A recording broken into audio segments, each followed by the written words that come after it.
we've got 14 African leaders, finance ministers, and officials of the World Bank meeting for 2 days in Nairobi for the International Development Association 21 Replenishment Summit. The chief host, President William Ruto, says the World Bank concession funding window should be expanded to $120 billion. The IDA 21 Summit was the first major meeting in the new year between sub-Saharan African leaders and the World Bank on issues of development financing. Let's take excerpts. Stories of Ida. The International Development Association has been a steadfast partner in Africa's development journey. This summit symbolizes our objective commitment to accelerating progress. But we have to move with urgency, we have to move with purpose, and we have to have a focus on results and on impact. This will require more from IDA, it will require more from all parts of the World Bank Group, it will require more from governments, and it will require more from the private sector. We stand at the cusp of a new era of growth and prosperity for Africa, or we have come together merely to admire its potential. The choice of where to go with that is ours. IDA remains dedicated to supporting your efforts, to investing in the people of Africa. We are working to make IDA more efficient.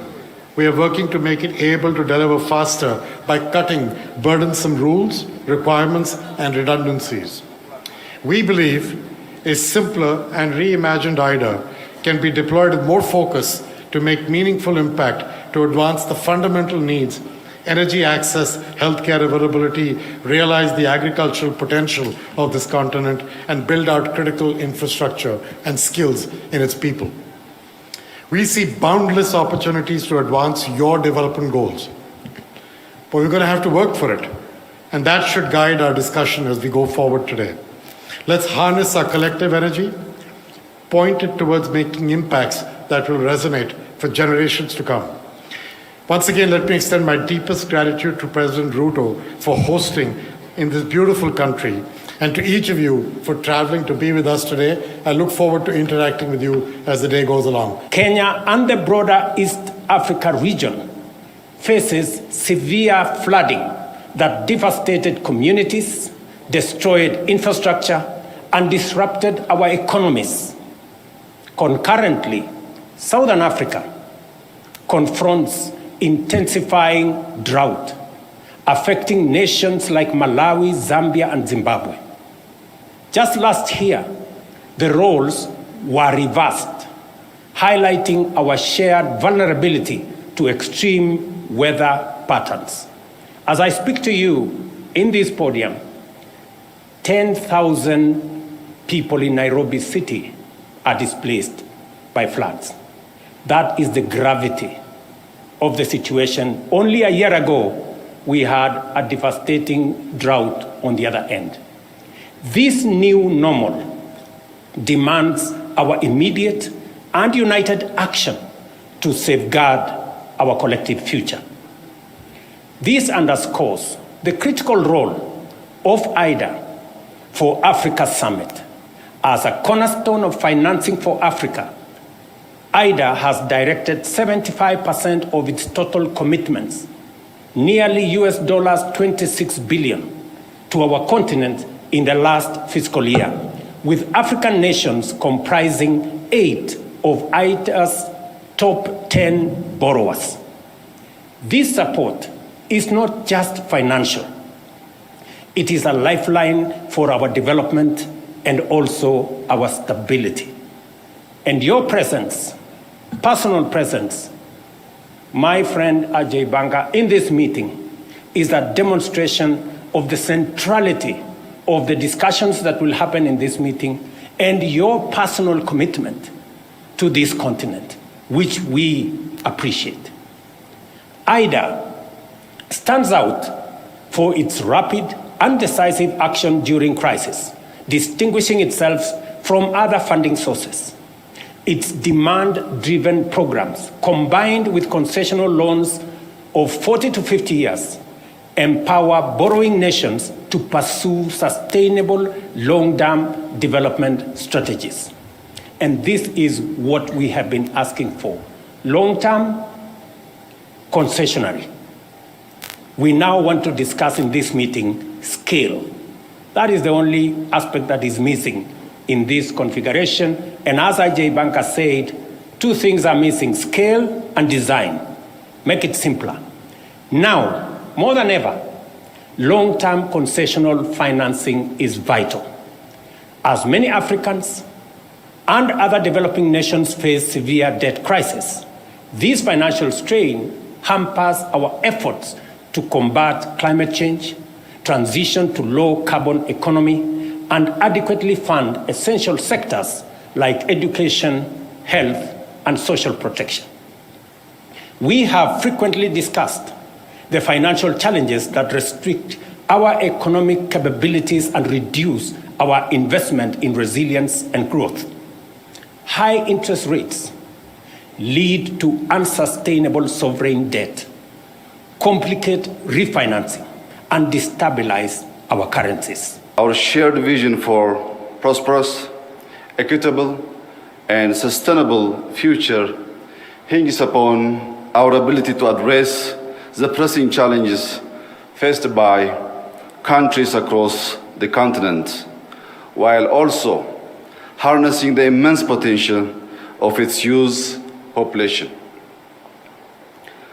Allow me to shed light on the state of affairs in Ethiopia, a nation that has been harnessing resilience in the face of a spectrum of challenges, aggravated by external forces such as climate change, pandemic, geopolitical tension, and the soaring global cost of living.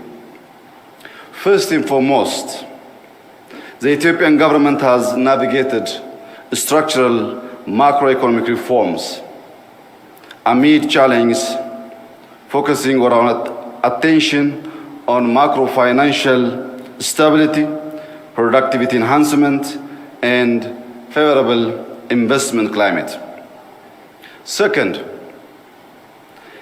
and central to our collective aspirations for a peaceful continent, we must foster dialogue and reconciliation. In late 2021, Ethiopia formed the National Dialogue Commission to lead inclusive talks, independently tackling ongoing conflicts with wide public involvement. The Commission has thus far had consultative dialogue involving tens of thousands of stakeholders over 2 years. Regional dialogue are imminent, aiming to expand participation further.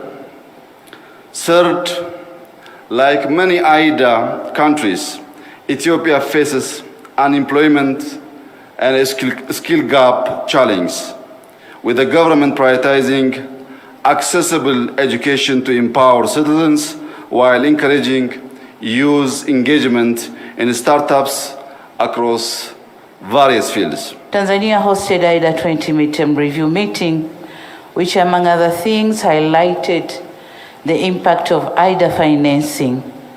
In addition, to emphasize the need for an ambitious IDA 21 replenishment, Tanzania reiterated its appreciation for IDA's collaboration, which has helped to improve maternal and child health indicators, rural electrification rates, access to safe drinking water, and economic recovery more broadly. We believe that it should be a collective effort to highlight both the impactful success stories of IDA and the potential that IDA still has. Indeed, IDA has great potential to help its recipients to leverage resources from other partners. For instance, in Tanzania, we have an infrastructure project in Dar es Salaam called the Msimbazi Basin Development Project, which benefited from World Bank support worth $2 million. Having secured these resources, Tanzania has already been able to leverage an additional $60 million from other partners for this project, which aims at strengthening flood resilience and integrated urban development in our economic hub.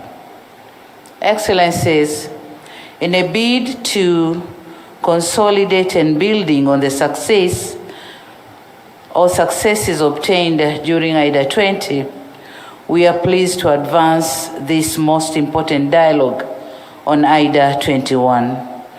We are doing so at a time when Africa and the world are still facing the effects of multiple crises. In light of this crisis, coupled with significant shortfalls in development finance and shrinking fiscal space, what is required in going forward are more concessional resources. Moreover, considering the challenges related to present projected debt levels, we strongly believe that IDA 21 should focus more on providing concessional loans, such as the 50-year credit loans. Given the present debt architecture on the continent, these facilities would provide more fiscal space to African countries to address competing development needs.